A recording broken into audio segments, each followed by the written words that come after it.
ವೇದಿಕೆ ಮೇಲಿರುವ ಎಲ್ಲ ಗಣ್ಯರಿಗೂ ನನ್ನ ನಮಸ್ಕಾರ. ಹಾಗೆ ವೇದಿಕೆ ಮುಂದೆ ಇರುವ ಎಲ್ಲ ಗಣ್ಯರಿಗೂ ನನ್ನ ನಮಸ್ಕಾರ.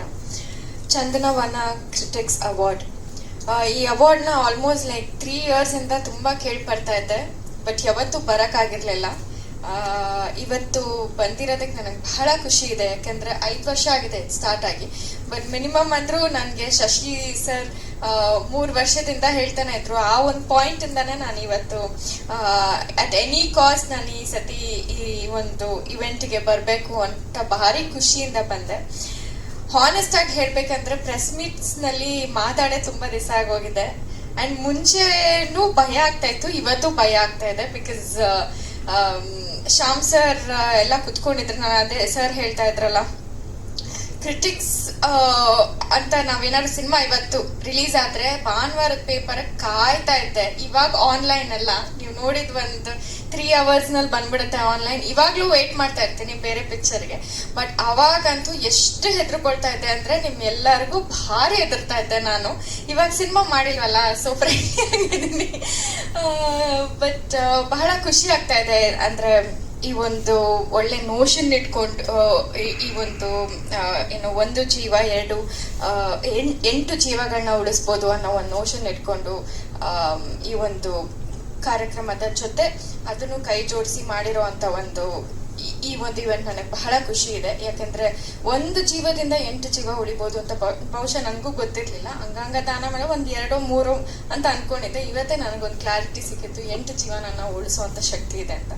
ಸೊ ಖುಷಿ ಆಗುತ್ತೆ. ಈಗ ಕಾವೇರಿ ಹಾಸ್ಪಿಟಲ್ ಅವರು ಈ ಒಂದು ಕಾರ್ಯಕ್ರಮಕ್ಕೆ ಜಾಯಿನ್ ಆಗಿರೋದು. ಅಂಡ್ ಇನ್ನೊಂದೇನ್ ಹೇಳ್ಬೇಕಂದ್ರೆ ಚಂದನವನ ಕ್ರಿಟಿಕ್ಸ್ ಅವಾರ್ಡ್ ಬಗ್ಗೆ ನನಗೆ ಬಹಳ ಖುಷಿ ಇರೋದು. ನಮ್ಮ ಶಶಿ ಸರ್ ಆಗಿರ್ಬೋದು, ಶ್ಯಾಮ್ ಸರ್ ಆಗಿರ್ಬೋದು, ಶರಣು ಸರ್ ಆಗಿರ್ಬೋದು 3S ಅಂತ ಮಾಡ್ತಾ ಇದ್ರು ರಿವ್ಯೂಸ್. ನಾನು ಭಾರಿ ಫಾಲೋ ಮಾಡ್ತಾ ಇದ್ದೆ. ಅಂಡ್ ಅದೇ ಒಂದು ಟೀಮ್ ಇವಾಗ ಎಲ್ಲರೂ ಬೇರೆ ನಮ್ಮ ಪತ್ರಕರ್ತರ ಜೊತೆಗೆ ಸೇರ್ಕೊಂಡು ಮಾಡ್ತಿರೋಂತ ಒಂದು ಕಾರ್ಯಕ್ರಮ ಇದು ಚಂದನವನ ಅವಾರ್ಡ್ಸ್ ಅಂತ. ನನಗೆ ಏನು ಬೇಜಾರಾಗ್ತಿದೆ ಅಂದ್ರೆ, ನಾನ್ ಸಿನಿಮಾ ಮಾಡಿದಾಗ ನೀವ್ ಯಾರು ಅವಾರ್ಡ್ಸೇ ಕೊಟ್ಟಿಲ್ಲ, ಇವಾಗ ಅವಾರ್ಡ್ಸ್ ಕೊಡ್ತಾ ಇದ್ದೀರಾ ಅಂತ. ಬಿಕಾಸ್ ಎಲ್ಲೋ ಒಂದ್ ಕಡೆ ಅವಾಗ ನಾನು ಇಂಡಸ್ಟ್ರಿಗೆ ಬಂದಾಗ ತುಂಬಾ ಅವಾರ್ಡ್ಸ್ ಗಳು ನಡೀತಾ ಇತ್ತು. ಒಂದ್ ಪಾಯಿಂಟ್ ಆಫ್ ಟೈಮ್ ನಲ್ಲಿ ಎಲ್ಲಾ ಚಾನೆಲ್ಸ್ ಯಾರು ಅವಾರ್ಡ್ಸ್ ಮಾಡ್ತಾ ಇರ್ಲಿಲ್ಲ. That was only film fair ಒಂದೇ ಹೋಗ್ತಾ ಇತ್ತು. ಅವಾಗೆಲ್ಲ ಉದ್ಯಾ ಟಿವಿ ಅವರು ಇವರು ಎಲ್ಲ ಮಾಡ್ತಾ ಇದ್ರು ಎಲ್ಲಾ ಚಾನೆಲ್ಸ್ ಇಂದ. ಬಟ್ ಒಂದ್ ಪಾಯಿಂಟ್ ಆಫ್ ಟೈಮ್ ಅಲ್ಲಿ ಎಲ್ಲರೂ ಸ್ಟಾಪ್ ಮಾಡ್ಬಿಟ್ಟಿದ್ರು. ಬಟ್ ಅಗೇನ್ ಇವಾಗ ಒಂದಷ್ಟು ಅವಾರ್ಡ್ ಫಂಕ್ಷನ್ಸ್ ಗಳು ಆಗ್ತಿರೋದು ಬಹಳ ಖುಷಿ ಇದೆ. ಅಂಡ್ ಎಷ್ಟೋ ಅವಾರ್ಡ್ ಫಂಕ್ಷನ್ಸ್ ಗಳು ಬೆಂಗಳೂರಿನಲ್ಲೂ ಒಂದು ನಡೆದಿದ್ ಬಹಳ ಖುಷಿ ಇದೆ. I am also waiting. ಅಂದ್ರೆ ಈ ಒಂದು ಸಂಸ್ಥೆ ಇನ್ನು ದೊಡ್ಡದಾಗಿ ಬೆಳೆದು ಇನ್ನೂ ಒಂದು ಅಂದ್ರೆ ನಿಮ್ಮಂತವರಿಂದ ಒಂದು ಅವಾರ್ಡ್ ತಗೊಳ್ಳೋದು it's not it all a easy job.